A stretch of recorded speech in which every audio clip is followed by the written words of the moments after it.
on va continuer à corriger donc la situation 4. C'est un exercice provient du livre et on voulait étudier la masse des castors des Ardennes et je précise que ce sont des castors mâles et adultes qui sont intéressés. Pour ça, on avait pesé donc 100 castors des Ardennes et on avait obtenu le résultat suivant. Donc, dans la première colonne, on a la classe des masses qui sont données donc par des intervalles. Une des questions qu'on pourra aussi vous poser, c'est d'expliquer par exemple pourquoi on avait choisi d'utiliser des intervalles. Alors une justification possible, c'est de dire en fait les masses ça varie beaucoup, c'est une quantité, non, c'est un caractère quantitatif continu. Comme c'est continu, on doit utiliser donc les intervalles. Alors, pour la situation précédente, le nombre d'enfants par femme, bah, là, on peut avoir 0 enfant, 1 enfant, 2 enfants, 3 enfants, 4 enfants. Voilà. Il n'y en a pas beaucoup de possibilités. C'est pour ça que ça, c'est un caractère quantitatif discret. C'est pour ça qu'on n'a pas besoin des intervalles. Et la deuxième colonne, le nombre de castors. Là, le 4, qu'est-ce que cela représente? Bah, parmi les 100 castors, il y en a 4 qui ont leur masse comprise entre 18 à 20 kg. Il y en a 17 qui ont leur masse comprise entre 20 à 22 kg, etc. Si j'additionne tout, normalement, je dois trouver 100, puisqu'en tout, il y a 100 castors. La question A demande de déterminer le mode et la classe modale. Ici, on fait ça à plus de sens de parler de classe modale. Pourquoi? Puisqu'on a des intervalles. C'est-à-dire, ici, ce qu'on doit répondre, c'était donc la classe modale est donnée par l'intervalle donc 24 à 26. Pourquoi? Puisqu'il y a plus de votes pour cet intervalle. Et si on voulait vraiment donner le mode, il ne fallait pas chercher trop loin non plus. C'était justement le milieu de l'intervalle que vous avez. C'était donc 25 kg. Le B, calculer la moyenne et écart type. Et vous pouvez utiliser les colonnes vides du tableau. Là, avant de continuer à vous expliquer comment il fallait faire, une remarque que j'aimerais bien assister, c'est que très souvent, on donne un tableau vide comme ça pour un tableau statistique, les élèves sans réfléchir, ils vont commencer par mettre effectif, effectif cumulé, fréquence, fréquence cumulée, qui prend beaucoup de temps à remplir, à calculer, alors ce n'était pas demandé. Donc ça, c'est quelque chose que vous devez éviter.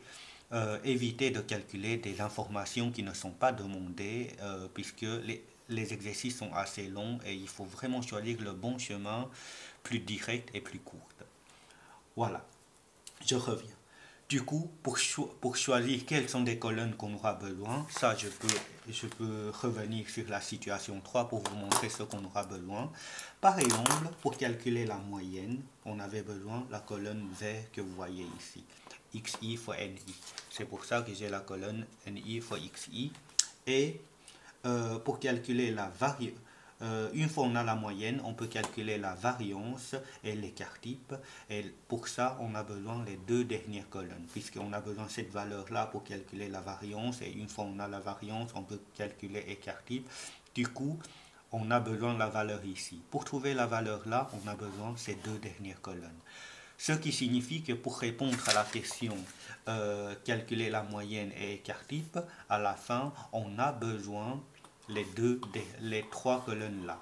Et une colonne que j'ai rajoutée, ça, je l'avais rajoutée puisque j'ai des intervalles. Quand j'ai des intervalles, j'ai besoin le centre des intervalles pour faire des calculs, puisque je ne peux pas multiplier un intervalle par 4, par exemple. C'est pour ça qu'on a besoin de prendre le centre des classes.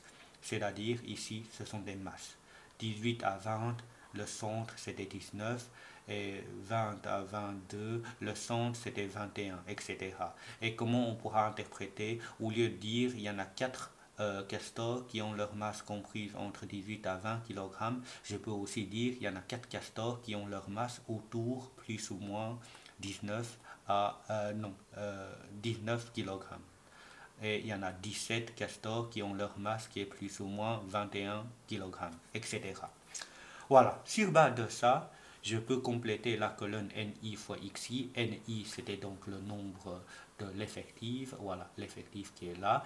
XI, c'était donc ici, au lieu de prendre des intervalles, je dois prendre le centre. Je fais donc 4 fois 19, je vais obtenir 76, 17 fois 21, je vais obtenir ceci, et etc. J'aurai une totale de 2378. Et avec ça, je fais la division avec 100, l'effectif total, je peux avoir la moyenne. Là, je vais m'arrêter un tout petit peu, je vais vous montrer pourquoi c'est intéressant d'avoir cette colonne.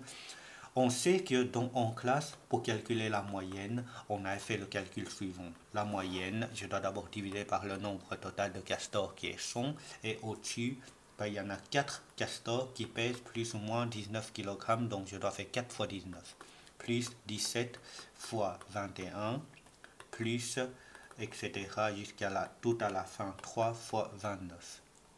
Donc, si je calcule ça sans passer par tableau, c'est faisable aussi, mais vous allez voir que des fois, quand le calcul est trop long, on va risquer de faire des erreurs. Par exemple, ici, je dois faire 4 fois 19, plus 17 fois 21, plus 32 fois 23, plus 33 fois 25, plus 11 fois 27, plus 3 fois 29. J'ai 2420.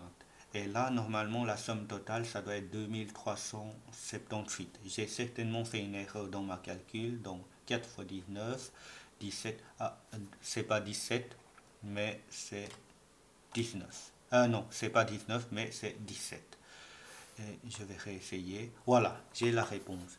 Je pense que ça, c'est un bon exemple pour montrer quand il y a beaucoup de chiffres à introduire, bah, qu'on ne fait pas attention, on va risquer de faire des erreurs. Alors, avec un tableau, on est sûr de la réponse. Donc, si je fais ça, je vais trouver 2378, tout divisé par 100, et la réponse était 23,78 kg. Et ça, c'était donc la moyenne que vous devez calculer. Alors, si on a le tableau, on peut tout de suite prendre la valeur ici, divisé par l'effectif total, on a la réponse. Voilà. Une fois on a la moyenne, on peut calculer écart au carré. Écart, c'est quoi? Écart, c'est la masse, c'est la différence entre les masses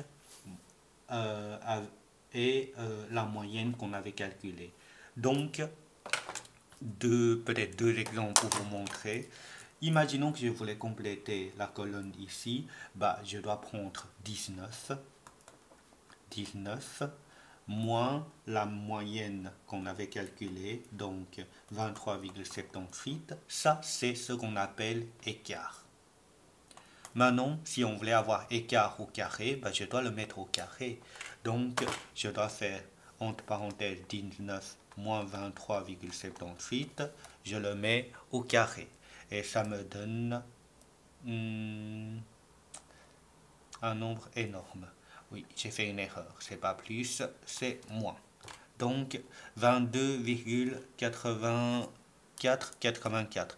Là, comme si on voulait arrondir à deux chiffres après la virgule, bah après le 4, c'est un 8. C'est pour ça que je l'avais arrondi à 22,85. Un deuxième exemple, celui-là par exemple, bah, quel est le calcul qu'on est censé de faire? Bah, on est censé de faire 21 moins la moyenne qu'on avait trouvée 23,78 tout au carré. Donc je fais 21 moins 23,78 tout au carré. J'arrive à 7,70, si j'arrondis, ça sera 73. Voilà, j'ai la réponse. De cette manière-là, je peux compléter toute la colonne ici. Ensuite, la dernière colonne qu'on aura besoin, et c'est ça le plus important qu'on aura besoin pour calculer la variance, c'est l'écart au carré fois NI. L'écart au carré, on l'avait déjà calculé ici, alors NI, c'est là. Ce qu'on est censé de faire pour trouver le 91,4, ça sera 4, donc NI, fois l'écart au carré, 21,85. Je vais trouver ceci. Si je fais 17 fois 7,73, je vais trouver ça. Si je fais 23, non, 32 fois 0,61, je trouverai 19,52, etc. Et ça, une fois on avait calculé tout, on doit faire la somme de la dernière colonne. Et c'est avec cette dernière colonne qu'on aura besoin pour calculer la variance. Ça va nous permettre de calculer la variance. Et c'est pas grave s'il y a deux colonnes vides, puisque dans l'énoncé, on ne demande pas de tous les utiliser.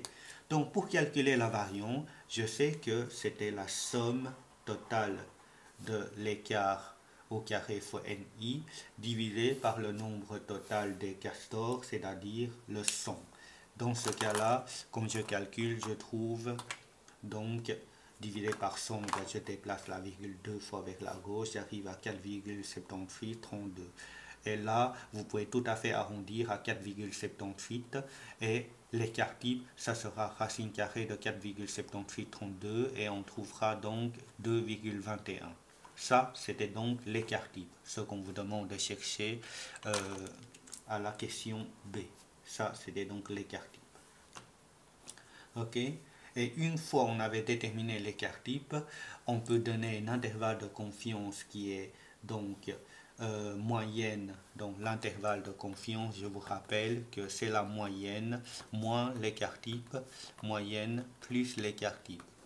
La moyenne c'est quoi? Bon, on avait calculé, c'était 23,78 moins écart type, on avait trouvé écart type qui est égal à 2,21 et moyenne plus l'écart type. Ceci, vous pouvez les calculer séparément et vous trouverez un intervalle. Et à quoi ça sert cet intervalle? En fait, ça vous montre que la majorité des castors ont leur masse comprise dans cet intervalle. Si on vous demande de donner une signification. Donc, je répète, s'il faut donner une signification à ça, on pourra dire que la majorité des castors qui ont leur masse comprise dans cet intervalle.